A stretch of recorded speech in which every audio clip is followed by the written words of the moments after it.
आपको बीमार करने के साधन दे करके अब बीमारियां दूर की जाएंगी, उसके लिए ये साधन बना रहे। बंधुओं, मैं इसको धिक्कारता हूं और नकारता हूं।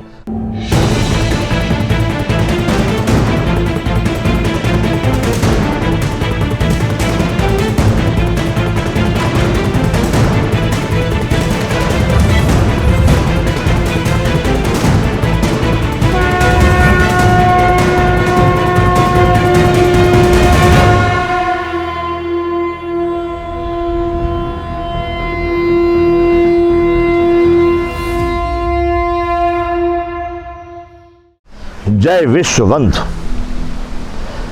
सनातन जीवन विज्ञान बंधुओं, हम चर्चा कर रहे हैं आहार की।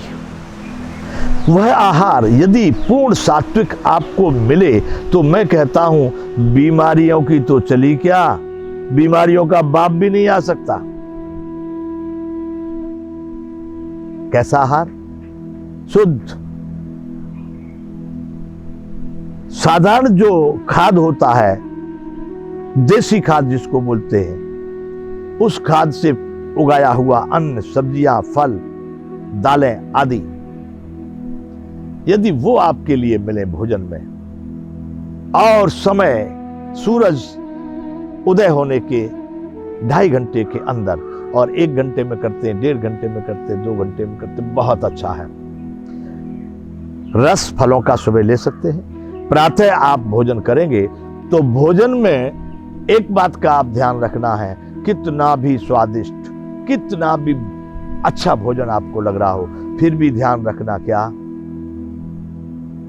आंख में त्रिफला, दांत में नौन, पेट न भरिए चारों कोन। कभी भी पेट को चारों कोने मत भरना। अभिप्राय यह है कि 25% खाली रखना। आपका स्वास्थ्य हमेशा बहुत सुंदर रहेगा। बंधुओं, लोग नहीं मानते हैं कि गैस पर भोजन बनाने से कोई हानि है, या आज की पद्धति जो आ गई, मशीन से चपाती बना लेना, मशीन से भोजन बना लेना, मशीन से आटा लगा देना। परंतु मैं इसको 100% शुद्ध और सही नहीं मानता। मैंने अपने आश्रम में एक दिन प्रैक्टिकल किया था। कुछ नया गेहूं आया तो उसकी रोटी कुछ ठीक नहीं बन रही थी। हमने कहा भाई कारण क्या है? बोले लोग नया है गेहूं, नया गेहूं है तो इतनी ऐसे कैसे बनेगी। उस आटे को हमने आधे घंटे पहले भिगा के धे मुक्के जब उसको बनाया, बंधु इतनी बढ़िया रोटी बनी। अरे आटा लगाना भी, चून को लगाने की भी एक कला है, वो हमारी माताएं उस समय पर लगाती थी। अरे ये माताएं तो अपने बच्चों को दूध नहीं पिला सकती तो आटा क्या लगाएंगी। खा लो, पेट भर लो। वो प्रेम से बनाया हुआ भोजन, वो उन माताओं के द्वारा अपने पुत्रों के लिए, अपने पतियों के लिए, अपने पिताओं के लिए, अपने भाइयों के लिए जिस प्रेम से बनाया जाता था। बंधुओं, अब न तो कोई भाई है, न पुत्र है, न पति है, न सबको अपनी अपनी विलासता और महत्वाकांक्षा में कहीं पर निगाह है और कहीं पर निशाना। ऐसी स्थिति दिखाई दे रही है। तो वो जो भोजन का, आटे को भी सही ढंग से मसलना चाहिए, रोटी को भी सही ढंग से सेकना चाहिए। वो प्रकृति, वो प्राकृतिक नियम, वो पद्धति यदि आज आपके सामने आ जाए, चूल्हे पर, कच्चे चूल्हे पर चौका लगा करके गाय के गोबर से और शुद्ध लकड़ी और कंडों से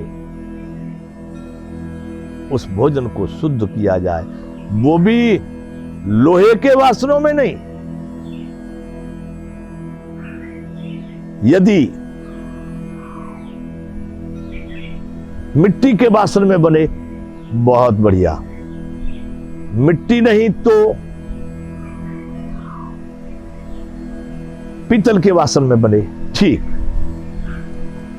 बाकी अभी जो प्लास्टिक और लोहा और ऐसे ऐसे जो आ गए ना, इन धातुओं को, लोहे में भी कहीं तक अपने सब्जी या इस तरह के जो आइटम बनाए जा सकते हैं जो लोह तत्व को पोषक बनाते हैं, देते हैं, चलता है। लेकिन ये जो और नए नए डिजाइन के आ गए, प्लास्टिक में रख करके खाना, प्लास्टिक में पानी पीना, प्लास्टिक में ये करना, विशेष हानिकारक है। बंधुओं, आप लोगों के तो भाग्य में अब कैसे होगा, ग्रामीण लोग तो आज भी इसका उपयोग कर रहे हैं और कर सकते हैं, लेकिन ग्रामों की स्थिति भी अब वही होती जा रही है। एक दूसरे को देखकर, खरबूजे को रंग चढ़ने लगा है। बंधुओं, गांव के लोग भी गैस चूल्हे पर भोजन बनाने लगे हैं और उसी पद्धति से जीने जा रहे हैं, और वहां पर भी बीमारियों के साथ शहरों की अपेक्षा ग्रामों में वैमनस्यता अधिक हो गई।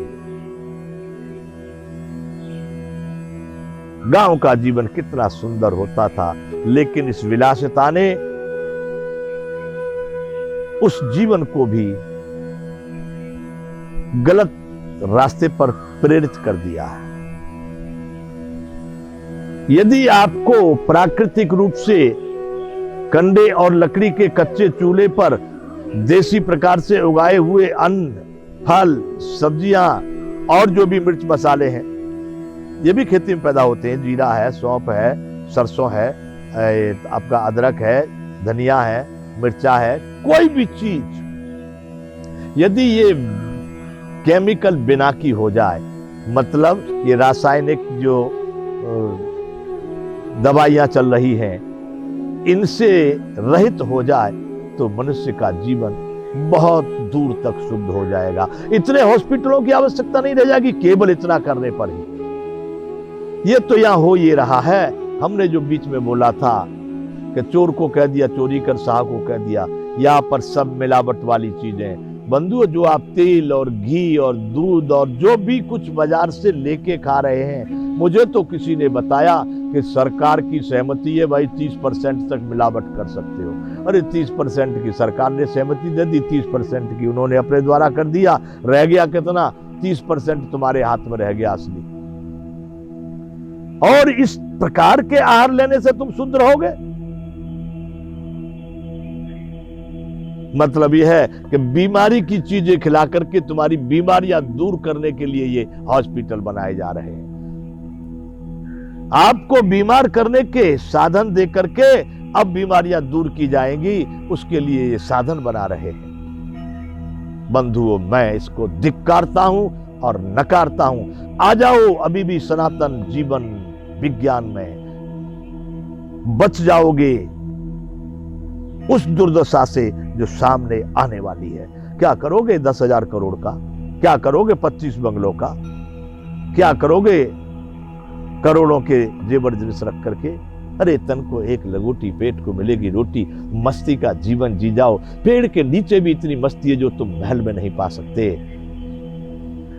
मन मिले का मेला नहीं, सबसे भला अकेला।